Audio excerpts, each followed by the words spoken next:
Hi everyone, just to let you guys know, we are monitoring the situation at the Magistrate Court in Abuja, where Shore's case is coming up again today, and we are also standing by to join the panel at Arise TV this morning show, as they'll be talking about Omoyele Sowore.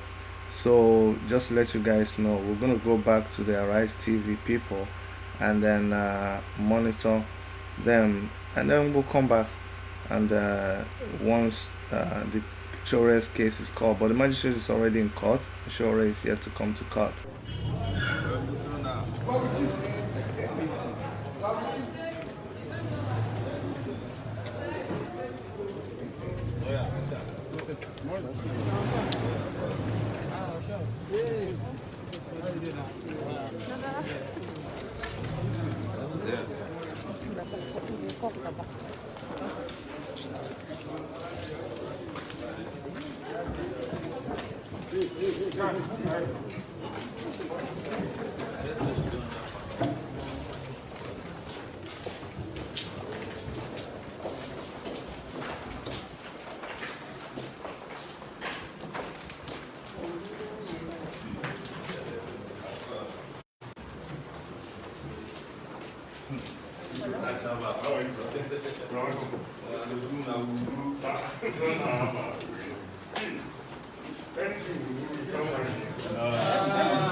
Okay, so that was video of Omoyele Sowore in court. We're gonna go back to Rise TV, where they are set to discuss Omoyele Sowore with the Canadian MP. Civil rights activist and politician Omoyele Sowore was arrested by the police on December 31st, 2020, as he led a protest against perceived bad governance and insensitivity of the government of Nigeria towards the worsening economic welfare of the citizens and insecurity in the land. Sowore has been involved in a running battle with the government, and before this latest run-in with the authorities, had just been a few months out of custody on stringent bail conditions. We're now going to spend quite some time discussing this subject with Canadian lawmaker Jim Karigiannis, who was Toronto City Councillor. He joins us live from Ontario to talk about the continued detention of Sowore by the Nigerian government, the increasing perception of Nigeria on the global stages as a country where the fundamental freedoms of the citizens have been muzzled, or alleged to be muzzled without adequate interrogation. Welcome to the program. Good morning, and good morning to everybody in the gateway to Africa, Nigeria, a country that I had the pleasure of visiting roughly about a decade ago, and I was impressed. And then I had met your president, Mr. Jonathan Goodluck, when he was in Canada for the G20 back in 2010. Well, thank you for joining us also. But we understand you wrote a letter recently to President Muhammadu Buhari regarding the arrest and detention and trial of Omoyele Sowore, the political activist. What was the motivation for the writing of that letter? I had met Mr. Omowale Sowore when he came to Canada a few years back, before the election when he was running for government. When he was running for president, I met him and I had a conversation with him. I was very impressed with his knowledge, not only of Nigeria and with the possibilities of moving forward things in Nigeria, but also with Canada. In Canada, we have a large Nigerian diaspora. We have active NIDO members. I've been involved with the Nigerian diaspora for close to 15, 20 years. I was asked by some of them, and I was made aware of what happened to Mr. Omowale Sowore, and I took upon myself to write a letter and basically ask the president in order for not to postpone the bail hearing and to go through with it, and also to give the opportunity for not to have a negative light shine on Nigeria with what's happening with the political activists. I mean, you go back and you read in history, you've got U.S. lawmakers time after time speaking about the same situation. Mr. Karygiannis, sorry to interrupt you. We need to go on a quick commercial break, and then we'll come back to you. Please stay with us. We'll be right back. Welcome back to the morning show here on the Arise News channel. Our guest is still Canadian lawmaker Jim Karygiannis, who's been talking about the arrest and detention of Omoyele Sowore. Mr. Karygiannis, we're back to you. If you may just continue from where you left it off. Thank you. I've been reading the history of Mr. Sowore, and lawmakers throughout the world have been writing the president of Nigeria, asking him to and cautioning him on what is happening. I mean, you had Robert Menendez, United States Senator, which I've met in the past, and I've got a lot of admiration for. And you had Josh Gardner, a member of Congress. And in reading what is happening right now in the last couple of days, I mean, you look at the Council of Foreign Relations, you look at the Voice of America that says Nigerian activists demand release of publisher former presidential. You look at the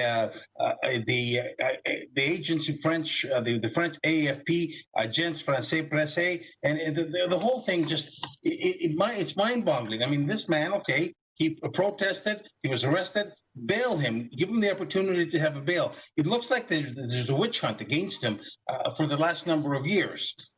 The man ran. He ran for president. He didn't do exceptionally well. But what is the threat to to the president? I mean, what's the threat that he has a witch hunt against him? I mean, this is where I am perplexed. I mean, I don't think he throws a big threat against Mr. Buhari unless Mr. Buhari is afraid of what Mr. Sowore is saying. I mean, protest is one thing. Peaceful protest, however, it should not be put aside. Should not be hindered. What happened, Mr. Sowore, is not anything like happened in the United States. Mr. Karygiannis, beyond your personal encounter with Omoyele Sowore, which you have highlighted, you said you met him. You've met him before in the past. Why are you so particular about his case? Why are you interested in this case? The Nigerian government says his actions are tantamount to regime overthrow. Well, come on. I mean, there's no regime overthrow here. I mean, like, the man had a peaceful protest. I mean, you look at the international headlines, and there's nothing there that has anything that smells overthrow. I mean, Mr. Buhari knows about overthrow. He was let's call a spade a spade. He had overthrown a elected government back in the 1980s. I mean, Canada did not have any foreign relations with Nigeria for many years because of Mr. Buhari. Now, of course, he's reelected. God bless him. The country has spoken. But at the same time, when somebody is protesting, you do not. I repeat, you do not have so many international incidents where lawmakers of different countries sit up and speak. I mean, this is not just only myself. There's other people in the United States. There's press throughout the world saying the same thing. All right, Mr. Karygiannis, are you going to take this to the floor of the Canadian Parliament at some point? Because there have been matters concerning Nigeria taken to the floor of the Canadian Parliament recently. So are you going to take this to the floor of the Canadian Parliament? I've written to former colleagues. Please understand, I'm not a parliamentarian. I have retired from federal politics. I've written to the Prime Minister. I've written to the member. I've written to the Minister of Foreign Affairs. I've written to all my colleagues, former colleagues, and I've asked them to take a look at it. I will continue working with the diaspora in Canada in order to make sure that democracy is represented not only in Canada. I mean, we all have our problems throughout the world about democracy, but in Nigeria, because Nigeria is one of the biggest countries in Africa, and it's the gateway to Africa. I mean, people that want to do business in Africa look at Nigeria as step number one. I mean, I was looking at the advertisement that you had about the bank. Those are things that you have to be inspired in order to do business. And look at what is happening through the reports. That's not aspiration. I believe that Nigeria is a country that is bullish, and Nigeria is a country where people can make investment in. And looking at things like what is happening with peaceful protesters being arrested and put in jail, one shakes their head and says, do I want to go invest in Nigeria? And unfortunately, I'm a great believer of doing business in Africa. I'm a great believer in Nigeria. And that's one of the reasons that I'm working with the international community and the diaspora in Canada, Nigerian diaspora, in order to promote business in Nigeria. However, you cannot afford things like this to blemish what people are inspiring and what people are wanting to do. Well, in your view, is the international community doing enough to engage the Nigerian government on this particular matter and to hold the Nigerian government accountable? I believe that not only the Nigerian, it behooves the Nigerian diaspora throughout the world to make sure that they engage their lawmakers, not only in the United States and Canada, but in other parts of the world. I mean, there's Nigerians throughout the world. There's Nigerians. I mean, I've met Nigerians in my home country of Greece that they have to get engaged, and they have to make sure that they say to the president of Nigeria, look, what you're doing here is you're putting a blemish on Nigeria. What you're doing here will certainly, drive businesses away. And as you're recovering from COVID, I think you need a lot of foreign investment, and you need people in order to be engaged. So engagement, number one, by the diaspora with the international community is important, and the international community has to engage with the diaspora in order to shine the light and to tell the president of Nigeria, Mr. Buhari, that what he's doing is certainly something which is questionable. Right, Mr. Kairjani, I just want to quickly pass this by you. Then, have you been in contact with Mr. Sowore's family or something since this recent arrest? And I also want to ask you, there's been a lot of talk back as regards even Nigeria and the West teaching us about democracy, owing to what happened in America at the Capitol recently. What's your take on that? So a lot of Nigerians are saying, who is the West to teach us democracy when you see what happened in Capitol in America? Nobody's trying to teach anybody democracy, but let's look at the word democracy. Democracy comes from two Greek words, demos and kratos, which means, demos means people and kratos is country. And as the birthplace, my birthplace of Athens, Greece, 2,500 years ago, they were practicing democracy. Of course, we fell back in the 1960s, we had a dictatorship, as you had in the 80s. So nobody can tell another country about democracy. Democracy is practiced on its own thing. And this is not something that the Western countries are looking to come into Nigeria. And please don't think that I'm part of that to say that you don't practice democracy correctly. You have a democratic system, you followed through, but when you see things like this, it discourages the international community about making investments. And when I have come to Nigeria a number of times, and one of them, I was there with a trade mission, I led a trade mission in order to do business in Nigeria and encourage Canadian investment in Nigeria. Well, when I see this, and I got people calling and say, hey, what is happening there? That's my real concern. My real concern is that if you want to attract investment, you have to make sure that you got a country which is secure, a country that abides by the law. And if somebody comes in, then they are secure and they're not afraid to make investments. All right, actually, have you been in contact with his family, his wife? I have not been in contact with his family, but I've been in contact with Canadian diaspora activists that have been in contact with his family. Well, I mean, it's good to talk about international interest in what goes on in Nigeria. But at the end of the day, isn't the international community more interested in economic matters than whatever other considerations they may articulate in the public domain? Economic interest, investment, which you talked about twice. if you do not have stability, and if you do not have a climate that attracts international investment, people are scared to do it. And when you have headlines in the United States, in Voice of America, when you have headlines in France that scream, they just scream and say Nigerian arrest journalist as opposition Sowore. The other one, Nigerian activist demand release of publisher, former presidential aspirant Sowore. These are Voice of America. These are French press. Those are things that scream. And when you look at the international community looks at that, and investors look at it in the boardrooms where decisions are being made in order to make investments, people are scared. Well, I wouldn't mind. Go ahead. I am an individual that wants to promote a trade with the international community. I believe in Africa. I believe that Nigeria is certainly the gateway to Africa. And reading this, sometimes it deters people and it scares people from wanting to make an investment. So for the sake of bringing investment in Nigeria, for the sake of saying, look, we're a democratic country, things like the ones that we were just seeing in a couple of minutes in the press should not be happening. Well, Mr. Karigiani, surely you believe in democracy and the rule of law. But in the course of this conversation, you have mentioned and put the blame on the president of Nigeria, President Muhammadu Buhari. Do you not believe in the court processes in the land? Look, I certainly, the democracy is a great thing. Politicians from time to time get accused of things. Sometimes they're right, sometimes they're wrong. But when you read the international press, it's very important. I understand. I've just been advised that Mr. Sowore has been given bail, and maybe the international diaspora and the pressure that they have put on the government of Mr. Buhari has reacted in that fashion. And for that, you know what? I'm very pleased. And I want to thank the diaspora for bringing this matter to us. I want to thank the diaspora for being engaged, and I want to thank the international community for standing up for somebody that wants to have an opportunity to speak against the government. And, protests are peaceful protests is something that we welcome. I mean, we have it in this country on a daily basis.